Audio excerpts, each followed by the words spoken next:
What is going on, ladies and gentlemen?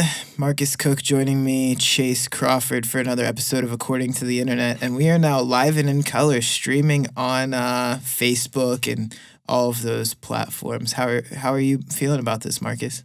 Feeling good. I'm feeling like surreal, honestly. Yeah? Just because.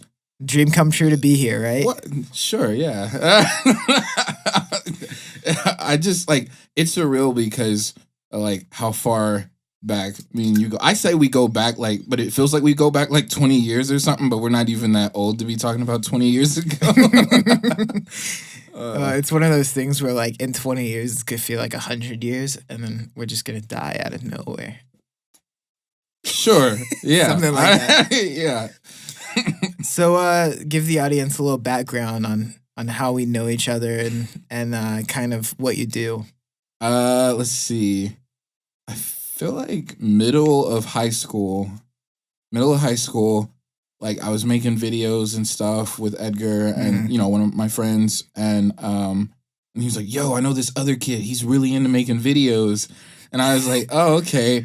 And then like he brought over like this skinny dude who was like always like, "Yeah," and is that how I sound now? Yeah, a little bit. Yeah. And you were a live wire, like you still are. You just like new and improved. I don't know. But yeah, we met over that, and then I'm pretty sure you're the only guy I wanted to punch in high school. I think that a lot of people could say that. Well, I feel like I don't know. I feel like we've grown over the years and like knowing each other. Yeah. And just experiencing life and stuff. So yeah. I think that the punching in the mouth thing. Did I do that? No. I can't remember. I always tell people, "Yeah, nah, I hit him," and I was like, but I'm like, nah, I don't remember. Think that ever happened. I just remember the one time we were at Ed's house and we were sitting in the basement, and I don't remember what you did, but I like came up out of the chair. I was so ready to fight. Really? Yeah. I don't remember this at all. That must explain how often that I make people mad. It's like other people getting mad at me does not faze me. Well, whatever you did, I just don't remember you doing it like ever again. And so I was like, so I guess it was like chill. I don't know. I used to do that thing where I'd bite the bottom of water bottles and squirt it. I knew that. You never did that to me. I don't remember that. I used to do that to Ed, like while we were out, like if we were hanging out with girls, I used to straight up squirt it at his crotch so it looked like he peed his pants. I just remember, let's see, it was like you, me, Ed, Grant, AJ, all of those dudes, and like hanging out in front of Rave. Yes. Back when it was Rave. Yes. And that makes me feel real old that it's not even Rave anymore. Yeah. Things change. But yeah, things change. But like you were asking, like backstory on me, I just want to start off and say I'm a creative, and that's pretty much all I do. I make music videos. No. I love making art, and so I love telling stories, and so honestly that's really what I do. Mm-hmm. Even for like a living, it's just tell stories, find stories, and make them sing, and bring that story to larger audiences, because we all have stories. Like every person on planet Earth has some story that they could tell you, even if they don't think they could. But my job as an artist or creator of content and stuff is to take that person's story or a story that I've come up with and make it plain and make it available for other people to enjoy or connect with or learn something from. So yeah. Dope. So, I mean, let's just get right into it. Let's talk about Alan and the Fullness of Time, man. Yes, sir. Trailer dropped today. Yeah. That's why I felt like this was good timing. Yeah. It's like all good timing. I don't know. It's weird because like everyone's like talking about the trailer and like they're really pumped and stuff. And obviously I am too, but I've like lived with the project for like 2.5 years. And I know, so have you. Yeah. Dude, the proof of concept that we made, it felt like such a long time ago. Like I was looking back at that now and I'm like, oh my, like it feels like so long ago. I think it's a testament to like seeing something through, and like staying committed to something. I don't think a lot of people our age are willing to, commit to things that long. And I mean, honestly, obviously, there were parts where I was like, I'm kind of done with this. Yeah. Just because it's such a long process.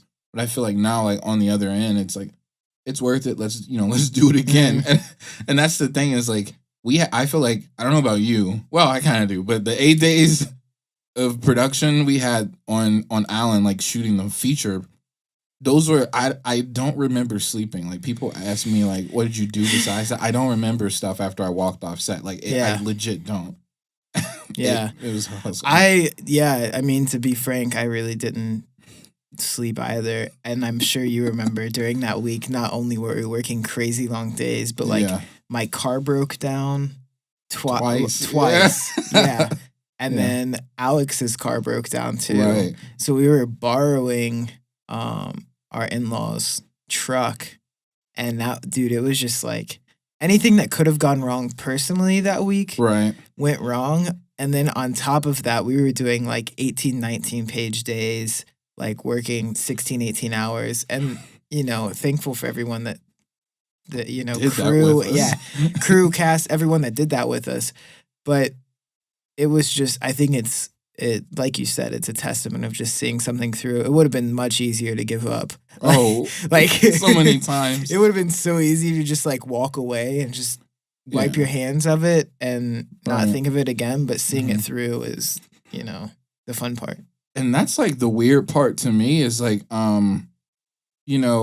we have, I think creative, sometimes we forget that we have a privilege to even have an imagination. Because yes, everybody has some kind of imagination, but not everybody can like bring it to life. And like granted, I remember the first day of like full shooting, the sound mixer, Ben Devine, I talked to him and I made the mistake kind of telling him it was my first feature directing. And like I just saw his like eye twitch a tiny bit, and then he's like, "All right, man, cool." But like he was like, "So what are we looking at today?" He was really helpful. Yeah, and I appreciate. Ben was awesome. Yeah, and like for someone like him to work with us, I mean, I was 21, you were 22, right? Yeah, sure, something like that. But Ben brings a lot of experience to the table. He really didn't have to even take that job. Yeah, a lot of people didn't. Yeah. I thought people were going to like walk off certain days. But I think that in some of those circumstances, they all kind of knew that like what they were getting into. Yeah, they all knew what they were getting into. And in the same effect, they also like saw the vision, saw what we were shooting. And like you knew what you wanted to see. And I love like every day, I loved watching you like halfway through the day just crumple up your shot list and shove it in your jacket pocket. Like you had like all these shots and then it's like not gonna happen. Yeah, exactly. When reality hits that situation, at least you knew when to call it quits and just And that's like filmmaking to me, like low key. If you do your job in pre-production and you plan, which is like half the people miss that boat of planning ahead of time. If we didn't plan as hard as we did, we wouldn't have shot a movie in 8 days. Oh, no way. Of course not. And even then, I feel like we didn't plan enough. We could have planned more. Yeah, everything was planned like right down to the T. Right, and I think that's definitely something that like if you're trying to do that, which I might not advise. I think it's good for every filmmaker, every creative to try to do it like once. But if you're trying to make a feature in 8 days, please contact Marcus or I, and we will send you like a full list of things to do. Like every crew move was lined up to a T, and like thankfully, like we had like some people making like warm meals for us, so it wasn't like. Oh, yeah. It wasn't like... Here's some cold pizza from Little Caesars. Yeah, it wasn't that, like, shoddy indie film food. It was, like, it was good. We had an actual cook, like, making stuff. One of the things that I feel like also saved us on production, like, I feel like the cinematographer, like, Josh Betzel, like... Josh crushed it, dude. Yeah. He was drenched in sweat every day. I was waiting for him to, like, collapse or just, like, tell me it was too much. Or like go off on me, And like every day, I mean, as long as he had, his little break at the end, he His was little like, coffee. yeah. He was just like, he's like, we're killing it, man. Like good shots. And I'm like, and I think another thing was like, since me, him, and the gaffer, Christine Schrum, like since we had the time in pre-production to talk, and even though we didn't talk like a ton or as much as I wanted to, yeah, but we talked a plenty, and I shared lots of frames and ideas with them. And I feel like because of the synergy between me and him, especially, just being on set and stuff, when I threw the shot list out, it wasn't hard for him to like, pick up and kind of read my mind and see where we needed to be. Yeah. So.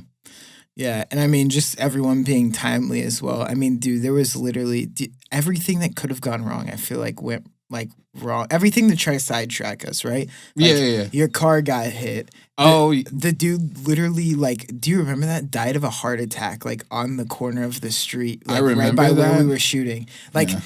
That was like probably like one of the craziest film set stories I have so far. Is like we were literally shooting in this house and this car just screeches to a stop, like at the like 4-way stop or light next to where we were shooting. Yeah. Gets out of his car and just lays on the ground.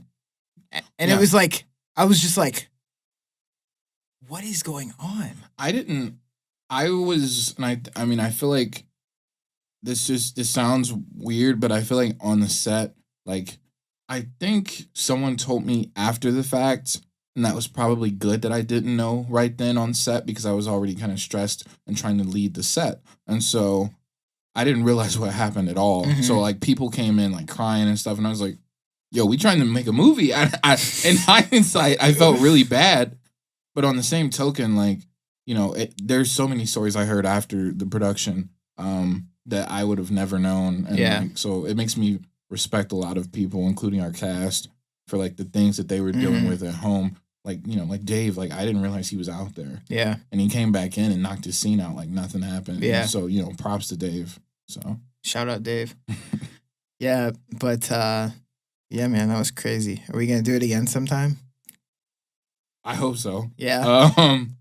I mean, like I said, we're trying to figure out the sequel and stuff. Oh man. We're gonna. Oh man. Yeah. I breaking news. When we wrapped the edit. I remember like my parents, they like looked at me and like, yeah, great job, like we did it, and I was like, yeah, all right. So now on the sequel is gonna be like this, and they just kind of looked like, what? So it'll take a little bit of warming up for everybody, but yeah, we'll get there. Yeah. So how many movies in the series do you want to make? It's meant to be a trilogy. I mean, you could make it longer, but I just felt like, it didn't need to be overly done. I think you can wear people out with sequels and stuff like that. But if you make the right kind of sequels, I feel like any of the missteps we had in Alan 1, especially, being a first-time feature director, I can correct those missteps in the sequel as far as it comes to, directing and things like that. But then you also think about it, and it's like, for once, you get to do the characters justice. A lot of first-time directors, they just make a one-off, and you never come back to those characters. So if they did drop the ball, those, that whole story and everything is done forever. But in this, we get to come back and really take those characters further than we were able to on the first project. Yeah. I think it'll be a lot of fun to see where you go with the script and what happens. It will be until you realize you got to schedule that day of shooting. Oh, Marcus. But yeah. Always making my life easy. Yeah. So if you want to check out the trailer, it's live now. Go to Facebook, Alan in the Fullness of Time on Facebook. Tickets are live now, right? Aren't they? I think they just went live. Yeah. No. Tickets are live tomorrow. Tickets just were announced. But for the general public and anybody who wants to come see the movie, ticket links won't go up on our Facebook page until 10 a.m. tomorrow. Cool. So, and that's Saturday. Right, so by the time people listen, probably live. Hopefully, we'll see what happens. UTV or it happens. Oh, okay. Yeah, you're not the first. You're not the last.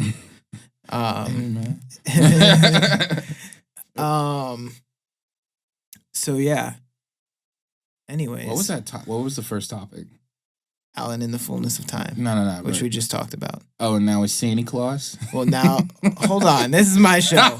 We got transitions and things to do. I have like a whole like itinerary of like, all right, Chase. So my question for you is, do you have? Oh, I have a question for you. What? Are you gonna get are you planning on ever getting any tattoos? No. Never. For mom and dad listening, no. But for my friends, no. No. No, I don't really. I don't know. I got that Alan in the Fullness of Time ink. Wait, really? Yeah, you didn't know that? I feel like you told me. That's what the but I 8 didn't tally believe marks you. on my ankle are. Oh, okay. Yeah. Nice. Yeah. Through the fires. Through the fire, through the pit of hell, and back again. Here we are. They tried to shut us down. Oh man, no, I've never thought about tattoos, to be honest. Never. Not. I'll look at people's and be like, oh, that's dope, or like, okay, but like I don't know, just never thought about it for myself. So Yeah, probably not. But they're addicting. That's all. All I remember is like your melted Buskin cookie face. That's what I think of when I see that. Is the Buskin like the Buskin? Yeah, you know what I'm saying? The smiley face for sure. Yeah, either that or Watchmen. Bro, Yeah, Buskin cookies suck. I mean, I'm coming in flaming hot with that one. When you need a good cookie, I eat that. Man, I'm always eating whatever cookies except Buskin. Yeah, I'll eat peanut butter, but peanut butter chip cookies are where it's at. Nah, never. I don't eat cookies from like the store. Like I won't go in the store and just grab like random cookies off the shelf. We got Buckeyes in the fridge right now. Like the caramel. If you want some? No, it's peanut butter and chocolate. You don't like peanut butter and chocolate? I mean, I like Reese's, but why is everything so funny to you? We'll move into the next segment. Give me a second. Small town shout out. Failure. It's a small town shout out where you guess or where you say a town, we both guess the population, and whoever gets closest to the actual population wins nothing. I'm trying to think of a small town, honestly.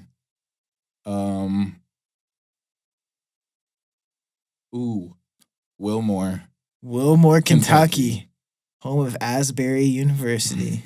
How do you know that? Because I've been to Wilmore, Kentucky. Oh yeah, before. you were there. Yeah. Okay, well, whatever. Yeah, that's a long story. Whatever happened with that project? Which one? We don't even have to get into the specifics. Actually, we like me and Evan. Did it win a bunch of awards? No. Me and Evan just like pull it up every once in a while, laugh, watch it, and like click through. I don't know. We like that's funny because we think it was like pretty good for just like one day of shooting. But we're probably not gonna put it anywhere. I did talk about like rehabbing that plot though, and like putting it into like a movie or something. Mm-hmm. But we ran out of a lot of things. Like the lead actress dropped out on us the week before and stuff. That's why it like became really helter skelter. Like, that was fun. I remember that. Mm-hmm. That was the first time meeting Brooks. Yeah, the lead in Alan. Yeah. So I guess we'll just let people in. I came down to be in one of your school projects one time. Mm-hmm. I met Brooks, who ended up being the lead in Alan. And I met, let's see, who else was there? Emily did makeup. She ended up working on Alan. Yeah. Evan did not work on... No, he did. He did, actually. Evan Bodges or Christensen? Evan Bodges. What did he do? He shot that short with us, but then in post, he's been helping me a lot with like editing stuff here and there, or just telling me this, it's bad, start over. Anyways, population of Wilmore, Kentucky. I'm saying 1,600. Not one more person than that. You have first of all, you have no drive-throughs in town. It's against what is it? Wilmore or Wilburn? Wilmore. It's against Wilmore. Wilbur. It's against Wilmore City Code to have a drive-through. Is it actually? Yes, that's why they don't have any drive-thrus there. They have a Subway, but you can only walk in to get it, and they have whatever else, but you can only walk in to get it. I want to go back to that place. I went there. Oh, for those who don't know, which is everyone, I went to college at Asbury. You went to college? That sounded so racist at first. Wait, what? I was like, what? I didn't even mean it that I'm way. hurt. Marcus, I've never meant anything I've said at you that way. What? Oh, I'm about to say.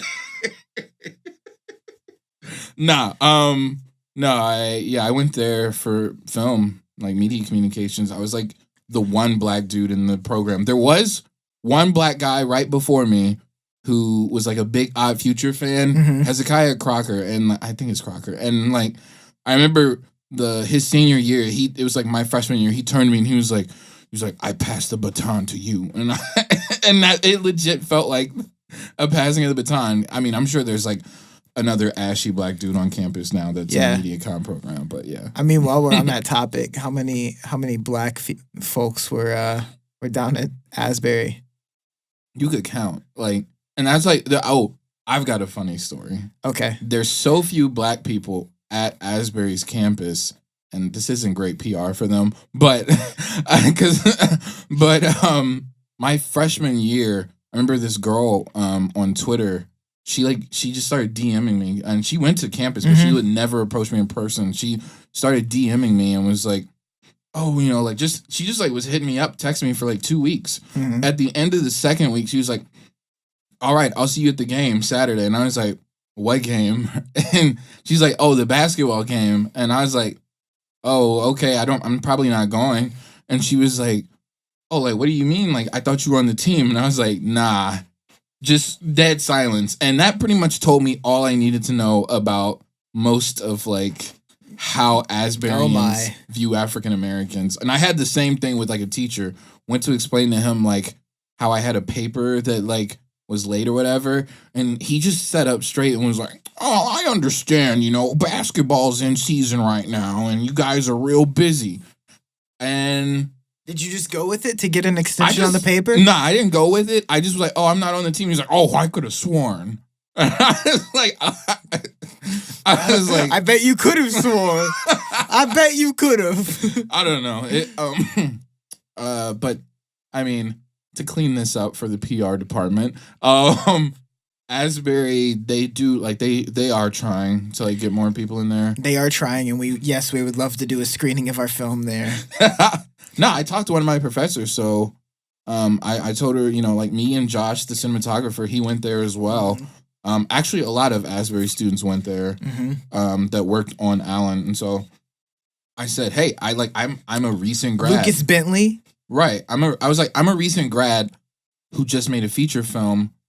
Would you mind if I came back and said, "Hey, obviously I'm not a vet of the industry or something like that, but like I have something I can share, and it might be, you know, an interesting perspective because you always hear from the guy who's like 20 years in the business, but from someone and he's so far removed from the beginning that he's like, yeah, he doesn't. All I remember is my $850 day rate from last week." Right, and so I'm like, you know, like we're young guys, we just got out of school. You know, I thought, you know, me and Josh, especially as this, you know, the relationship between cinematographer and director, like we can go in there and say like, "Hey, these are some things we learned our first time making a feature film in 8 days. Don't make it in 8 days." You know, if you are, don't do the story we did. We had action and we had action, we had comedy, we had drama, we had death, we had life, we had locations. We had locations on get one location. Oh man. But no, we had cops. Experience. That dude was funny. The dude at the church, who was in like the SUV. Yeah. So, anyways, guess the population of Wilmore. Oh yeah, I was supposed to do that. 500. 500 and 1600 are our two guesses. Now I gotta look it up. Google it. Okay. What? Why'd you say oh? No, I mean like there's no one in there, and I've walked Wilmore. All right, this can't be right. Was it like 12,000 or something? Is it in Jessamine County? Yeah. It's saying 6,300 people live there. That's false. Somebody was like inflating the numbers. Bro, that has to count like every kid that goes to college there and like half of Lexington that barely connects to. Yeah, no, like even to get to Lexington, it takes like 15 minutes to get there. So yeah, that was where the nearest Fazoli's was. I drove there after, directly afterwards. Yeah. You probably weren't even in Lex. You were probably in College has been that far back. Yeah, okay. I was there for sure. Yeah. All right, let's talk about Santa Claus. What about him? So, a study came out, and a lot of millennials and Generation X said that at 20, or Gen Z or whatever it's called now, said that 25% of people they polled think that Santa should be gender neutral. He should be neither male or female. He should just be the great giver of gifts. I don't know how I feel about What's your that. take on this, my guy? I don't even have a hot take. Like, I don't see the I have point. a hot take. This is blasphemy, bruh. Santa is a dude. Like, oh, for sure, but yeah. and here's the thing. If you would have made Santa a girl 200 years ago, then Santa would be a girl today. Yeah. No one would be like, you know what, Santa? I think Santa needs to be a guy too, maybe. Bro, you know what I think? No. It's blasphemy. I feel like, for one, I grew up in a household where I was told from the jump, like, Santa's not real. Ooh. We buy you gifts. Be thankful. Nah. But, you know, I feel like our society, like America, we're trying so hard to make everything work for like our worldview and stuff. Not only is it inconsiderate of just that everybody comes from all types of walks of life. And you know, like as for me, like, I'm a Christian, not that I don't really feel like that informs how I feel about like Santa Claus, but like but just that, you know, everybody has like the, you know, different perspectives they come from, different life situations they come from. We have such a hard time, at least in the United States, we have such a hard time of like being able to see someone else's opinion for what it is and not just write them off. And me and my friend Evan, we talk about this 24/7. Like, why can't people get along? And so like that just seems like another really dumb reason to like make Christmas into a fight. Yeah. Not worth it. I think that people are just softies, man. That was a straight Chase quote. Everyone's so thin-skinned. Like, what are you going to do? Cry about it? Start a change.org petition? Santa's a dude. Christmas is in 10 days. It's not going to change. I don't have time for this. No one has time. And like, it's just ridiculous. Yeah. When it comes down to it, it's just absolutely ridiculous. Right. And that's all I got to say about that. I mean, I agree, mostly. Here's something I think that you might have good insight on. And I say this because you're black. I'm just going to be honest. No, I'm going to be honest. Go. So Charles McMicken founded the University of Cincinnati, right? He was white. Of course. He was white. Okay. And the petition came about this week to take his name off of everything, change the name of the streets. He owned he owned slaves. Right. This dude died before the Civil War even started. Like, this was in the late 1700s, early 1800s. What about his name says like that the institution is endorsing this is slavery? So that's my take on it. Right. I want your take on it. I mean, it's the same take. So yeah, but no, like I think when you. Here's my take. In 300 years from now, everything I'm saying right now and doing right now is probably going to be completely wrong. They're going to tear down my childhood home. They're going to erase every notion of me from any type of history book because I'm something now that is not acceptable in the future. I think if people can deal with the truth of things, which is kind of the problem because everybody thinks there's a different version of the truth. But if we can at least deal with the truth of things and recognize them for what they were, I don't think you have to like tear down every single thing because it's also kind of ignorant to assume that, you know, a name, a statue and stuff like that only means one thing you apply to it. Like, okay. It's a little hairier than meets the eye too, right? Right, because it's like, obviously like statues of Confederate soldiers and stuff, like, all right, I can get down with that. Right? I'm not completely insane. Right. But I think when it comes to Like, what are we going to do? Rename the state of Washington? Rename Washington, D.C.? George Washington owned slaves. It's no secret. It's quite frankly, it's where we draw the line. It's like that great quote, why would God care if I eat pork? Is he just going to draw the line in the deli aisle? He created the entire world. Who cares? Right? Yeah. So it's like where do we draw the line? Is it with the president? Is it with the founder of a university? Right. And when one thing I will And it's say, like a generational name too. It's not like he was the only person from that family who gave his time and energy and resources to the university. It's like, what about the work that his sons and grandsons and great-grandsons have done over the past couple hundred years? One thing that I like kind of add to your point of like, there obviously you can draw a little bit of a line with like the type of stuff. Of course. It's like, like the Bible says like, all things are lawful, but not all are expedient. Like, it's saying like there are like, while yes, these things are allowed and they're okay, just because you can doesn't mean you should. And so like the Confederate flag thing, some of those places I would definitely take it down. Now, if it's a memorial ground for like a war, the Civil War, and you've got the flags up and historical representation, there's a time and we're a place. Going to lose that history if we take all of them down because we don't want to encourage the idea. I don't think you're encouraging the idea if it's set in the right framing. You know what I'm saying? Like the framing of, in context of, this was racist, this was wrong, and this is why we don't believe in this anymore, but it's here so you can recognize to never do that. Yeah. I don't know. I saw that today. And yeah, I saw that for like a hot second. Having gone to UC, man, there's just a bunch of softies there, to say the least. A bunch of SJWs, my guy. They're all gonna change the world one poorly designed sign at a time.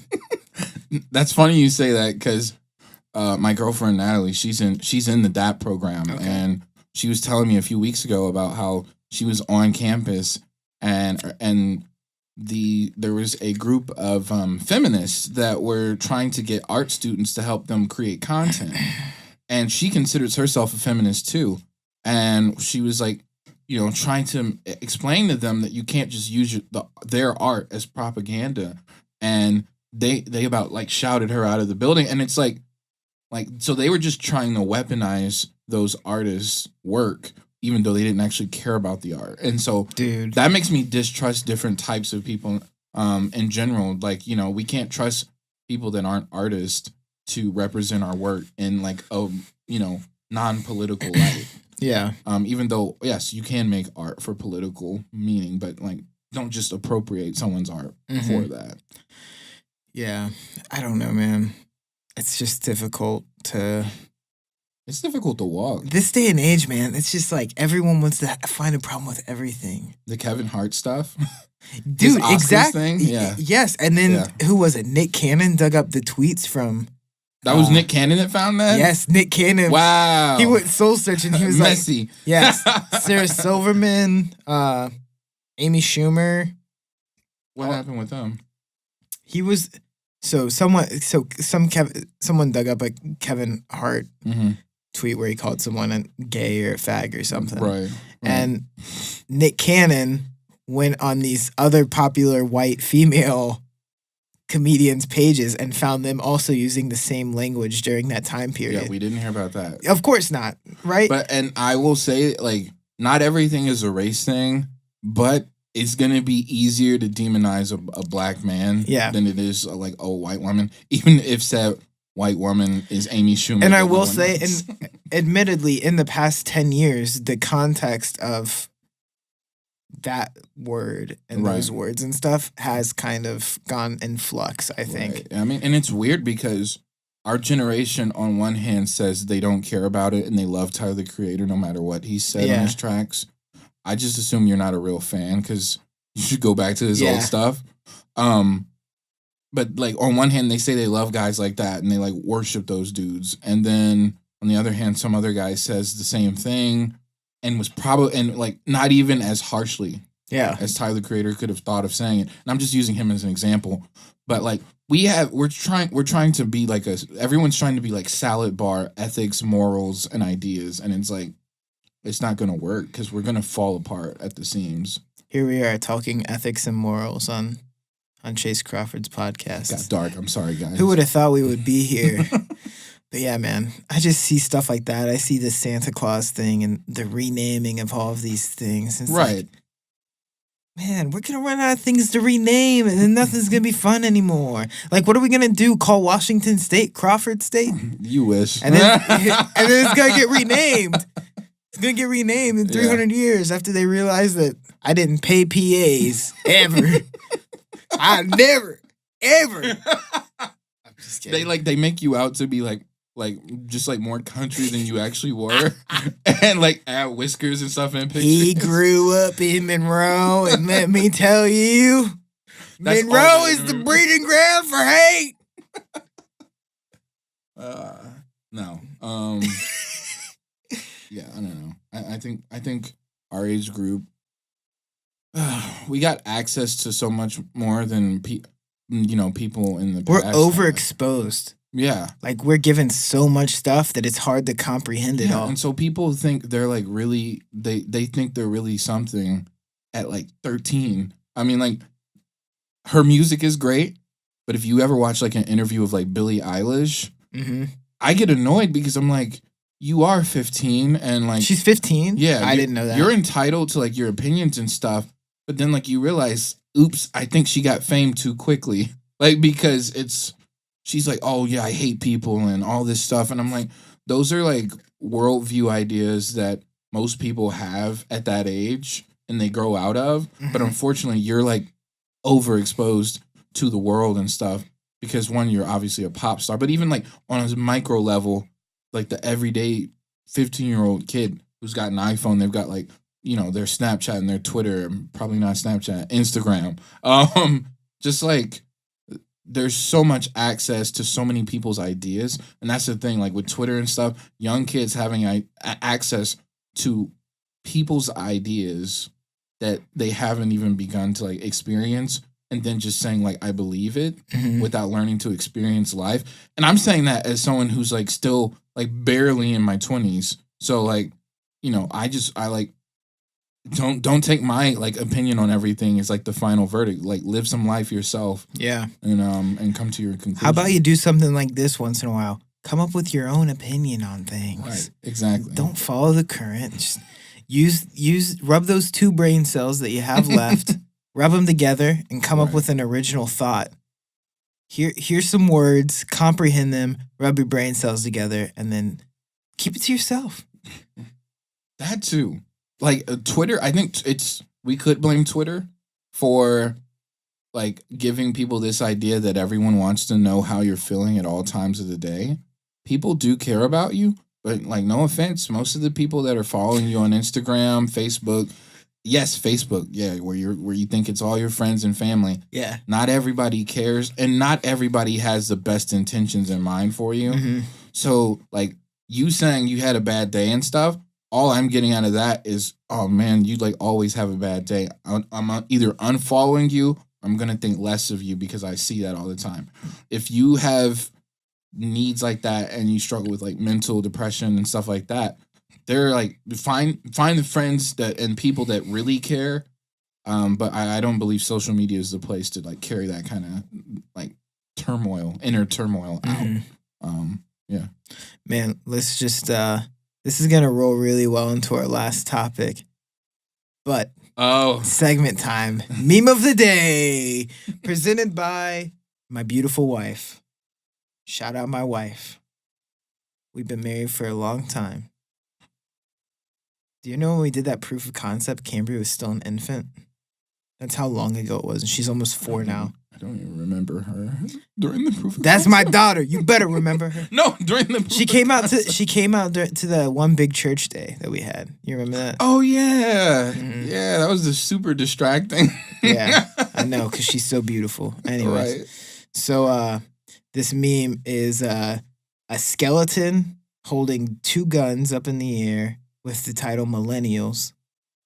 Dead deer, like the scene from Bambi where it's the 2 dead deer, or where it's the dead mom laying on the ground and Bambi cuddling up, and it's saying, The Dead Deer is titled Apparently Everything, and Bambi is titled Baby Boomers. Just kind of, insinuating millennials kill everything that baby boomers love. Like Applebee's, because Applebee's sucks. Next I actually topic. agree that Applebee's sucks. Applebee's sucks. Let's go down the list. TGI Fridays sucks. Haven't been. Oh, Charlie's. The rolls are good. Everything else sucks. Yeah. Red Lobster, good. No, I disagree. The Outback cheddar biscuits are good. Outback, good. Outback is actually probably like my favorite of all of the Why? Chain mid-priced chained restaurants. And this is a very Cincinnati centric joke, but I saw this tweet. They were like only people you see at Outback are someone trying to hide their side girl or side guy, whatever. And then they were only at the Outback in Rookwood. Nah, I'm trying to eat my 8-ounce filet with some mac and cheese. I've never had steak at a restaurant. Really? Nah. Ever? I only eat my mom's steak. You got to go to Ruby's. I've even been to a legit when we get the check for $1 million from Alan in the Fullness time. Why are we laughing? Someone guessed how much money we made that from after seeing the trailer. Right. How much they think? $200,000. Hey man, you got it. Let's get it. Yeah, I told him that we spent $500,000 on it. Did they believe you? No. I told him what we actually spent on it. He was like, "Wow, that looks really good." Yeah, not trying to be cocky. Yeah, not trying to be cocky, but and it's not even being cocky at this point. Initially, I felt like it was being confident. Yeah, I was like, we worked hard on this. Yeah. Everybody worked hard on the project.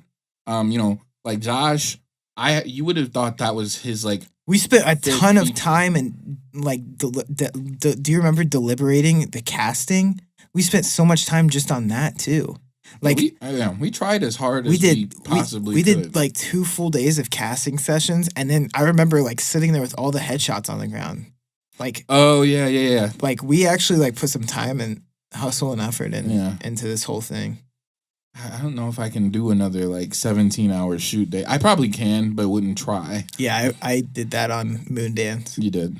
Yeah, most of our days stuck to 12s, but we had one day that just went super long, and we couldn't afford to go back to the location and do another day. And you got to do what you got to do. Yeah, so we went 18 or 19. We should have gone 12 on that day. Yeah, or tell the director cut the scene.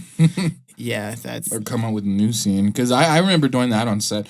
I remember a prop. Come up with a new scene on the spot. Not a straight up new scene, but I threw lines out because it was clearly not working, and I think that's something you learn with filmmaking and stuff is every time you make your project, when you write the script, you're making a certain kind of movie. When you get on set and people start telling you the limitations of real life, you make another movie based off of what you can actually do.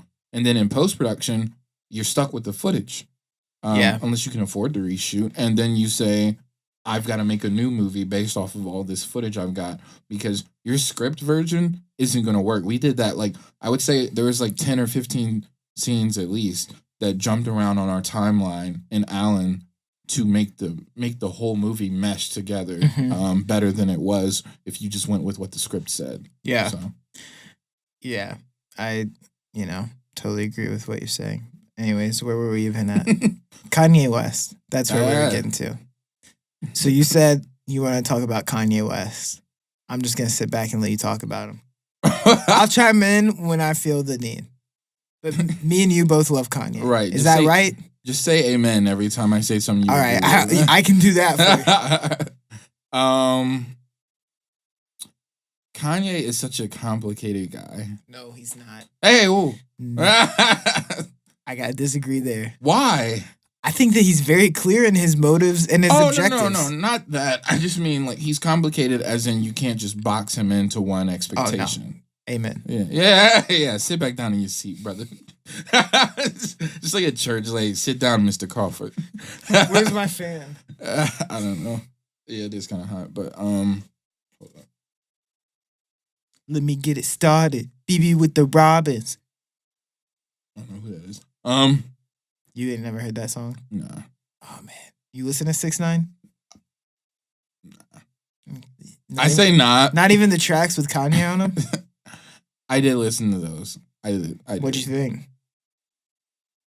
One of those, I really liked Kanye's verse on it, like that, and I did straight skip like a part of 6ix9ine's thing. Like I was just like listening for like a scoop.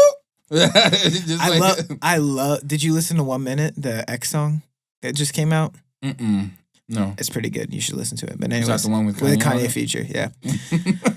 The 6ix9ine song with Kanye, where they're like switching verses, where it's like, how yay, how sway, yeah. And then it was about to say like it's Treyway, right? Right.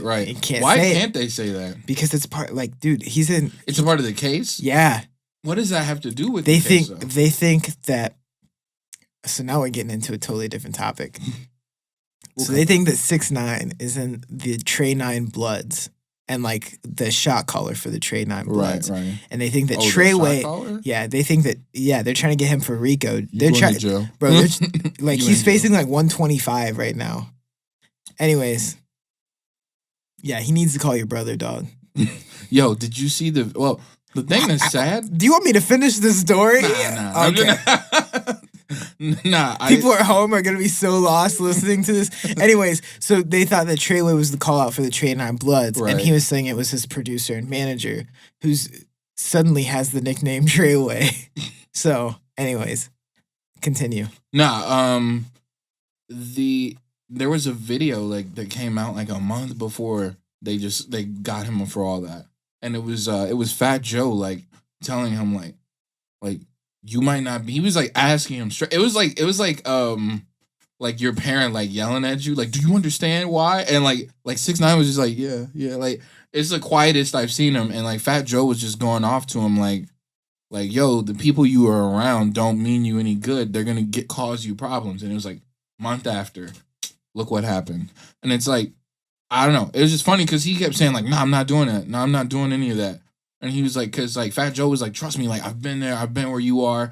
And I was like, wow, you had like someone who's well established, like passing you some wisdom, and you still didn't listen. And it was like, that's kind of sad, but like at the same time, this is the kind of situation he made for himself. Because I mean, like to be honest, I feel like he wanted everything that's come his way. Obviously, nobody wants the charges, but like.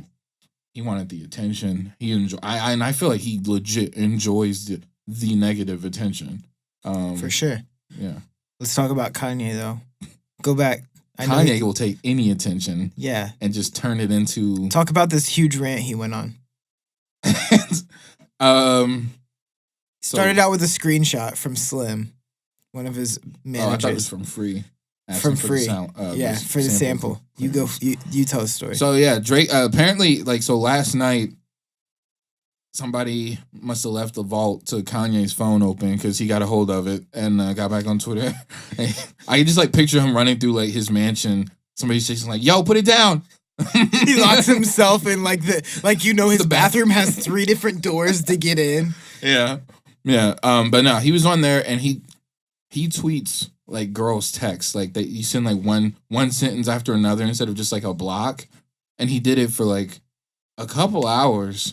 And it's interesting because you think like celebrities are kind of like untouchable, kind of. So I would think like when he started talking about Drake, and like he didn't call Drake out by name, I don't think. I think he did a couple of times, but he said like like the guy who ran up at Push's concert, is in critical condition, and he basically was like, Drake, I know you did it. You're the one who sent it. You're the one who sent that dude. He's in critical condition. He was like, stop talking about my 350s. Yeah. I would be hurt if you were talking about my product too. And he was like, he's like, buying the first 2 rows at Push's show got me hurt. Yeah, I didn't get that one. I was like, I don't understand Drake's motivation for that either. Just being petty, like from his little Canadian HQ. But yeah. Kanye kept tweeting about it and talking about like, don't take food out of my kids' mouths and like, don't talk about my wife and all that kind of stuff. And then finally he was like, call me, bro. Like, it was weird because he kept going back and forth from being like upset and like just calling Drake out, and then at the same time being like, okay, but like all love, let's fix this. But like, yeah, he'd go to that line and then he'd be like, someone's gonna get killed from this. Like he'd like do a bunch of arguments and then he'd be like, someone's in critical condition right now, and then he'd circle and back. That's a legit and question. And he's like, just like, call me, bro. Like, this ain't Tupac in the 90s. Like, I don't want people getting shot. Like, I'm just trying to make music. Like, I've never been into diss rapping. You sneak dissing me on Trav's record. I don't think Kanye you texting. can. Yeah, he's like, you sneak dissing me on Trav's record, and you texting Chris talking about house family. Call me. Like, in all caps, he's like, you're a snake, you're dirty. And why is he texting his like mother-in-law? That's kind of random, bro. But I love that. Like, I love that they eventually called, and then he said, "By the way, not cleared." Like, he didn't clear the sample. Right. But I thought that was extra to me when he said that he called, like, and then he was like, finally called, mission accomplished. And then even after that, he still got on Twitter later and like kept going. And I think there would be no me without, or there would be no you without me. And he's right. He is right. He's so right. Kanye has changed the rap game twice. When he killed gangster rap, and then this, and then and then when he came out with 808s, that's our whole rap genre now is heavy bass influenced rap. And I saw another thing, like people were arguing like who really. Like, most people would agree that, like, Kanye was definitely an influence on Drake. And Drake said it himself. Of course. In previous times. Of course. Like, you best I ever had. Like, there's... I was like, every rapper out there is somehow influenced by Kanye or an artist that Kanye created, essentially. Yeah. Or, like, produced for. Exactly. Yeah. Like, have you seen that chart that, like, pretty much links, like, it's like the family tree of Kanye West, right? No, I haven't. It's like Pusha and Travis and all of these people that he's produced for. And then it's like Lil Uzi Vert, and then it's like Migos and all of these, like, different popular artists. Kid Cudi. Yeah, like, for sure. Yeah, Kid Cudi. But no, like, he mentioned Trav a couple times last night, and I was trying to figure out, like, what did Travis do? Like, because people were making out like, oh, Travis threatened him, like Kanye. And I'm like, what in the world? Well, Travis is with Kylie, so like Kanye and Travis are like technically family, should be on the same side. But Travis is letting Drake get on his songs and diss Kanye on his songs. And I mean, yeah, which is kind of whack. That's kind of whack. No. Give the verse to Kanye; it does just as many sales. I didn't catch. Sicko Mode does just as many sales with Kanye on it. Okay, you're right. More. I it does disagree. more sales. It does more sales. No, that's not. That was not what I was about to say. A Drake feature gets you radio play, if that's what you want. I mean, Drake will get you a check. Like, let's not deny that. I don't know. I'm gonna deny it. Okay. Yeezy's a $2 billion brand. Okay, but Drake does one run. Drake does one run of of Jordans a year. OVO is whack. I don't love Drake, but like you can't deny like he does numbers. Drake don't love you, bro. I'm leaving. No. Did you think of that? No. Kanye loves me though. I'm sure if a fan asks Kanye like, "Do you love me?" He might straight up say, "Well, maybe not this weekend, but another time." This live stream is confusing me. I'm gonna have to look into it after the show. Oh wait, there we go. What? It said that we'd only been live for 15 minutes, but now it's saying 55 minutes. So, which is the correct amount of time. It keeps the time keeps jumping around pretty much. But yeah, man. Anything else you want to add? Where can people find you at? What are you up to now? Tell them, fill them in. Soulja Boy, tell them. Honestly, I'm in the process of developing some things for 2019, some big projects and ideas coming up. You can find me, honestly, like just hit me up on Facebook. I don't really care if people add me on Facebook. I don't really consider it that personal. Hit me up on Facebook. Markus Cook, Markus. Right. Space. I'm terrible Cook, with Instagram handles, so I'm going to go look at my Instagram handle. Yours is all weird, bro. I tried to tag you in something the other day, and it's all weird. I mean, it's pretty normal now. It's Markus.c Cook. So like 2 C's. That's about it. But yeah, just like keep an eye out for different projects. Out in the Fullness of Time is a big one on the table right now. Yeah. You got some music videos cooking. Music videos. Tell me about like kind of last offhanded topic that I'll touch on because I've known you for a while. Yeah. Whatever happened to your music and stuff that you used to make? Did you kind of like did that ship sail? And I know that you were working. Hasn't. I know you were working on a zine. Like, let's talk about like let's talk about the non-film projects because I'm interested in that. Yeah. And also, why did I not get in your zine? I don't know. You want to put flowers in your hair and stand in it? Yeah, bro. I'll lay in flowers. The zine. Let's see. I printed 1 copy of the zine after working on it for like a year. It's called Carefree. It's about like the preconceptions placed on women and men of color. Okay, so I'm like already out of the running. See, I say that, but I think there's like 1 white guy in it. You can be the second one. It's up to you. That's your call, boss. But no, it's about just kind of people are set these expectations up for us, especially, as an African American man, young person too. Like they set the expectation up that, and we've heard this all before. Like all black men are supposed to be into rap. If you're not into rap, well, you at least better be into R&B. And it's like, nah. I grew up in college and stuff. I was listening to like Black Sabbath and like Led Zeppelin and stuff like that. I just wanted to make a zine that talked about those type of people. And so I took lots of photos. It's mainly a photo zine. When I was just kind of directing things like, for instance, you always see African-American men in photos. You don't see them necessarily in vulnerable ways. You don't see them in atmospheres that aren't like concrete and like urban and stuff like that. And so I took these 2 African-American dudes I know in college, Christian Morgan and some other dude, I don't remember his name. We went out into like the mountains in Kentucky and we took photos and I put bandages on them. Kind of like, they look like, who's that? Nelly? Race Remmer? I put the Band-Aids on them, but it was really like, this is how like you cover up your wounds that like society gives you as a black person. And really just as a man in general, like you cover up those kind of like wounds that you don't feel like you can show to people. And you just kind of tape over it. So it's not like permanent. And that's something we have to deal with. But yeah, that was the zine.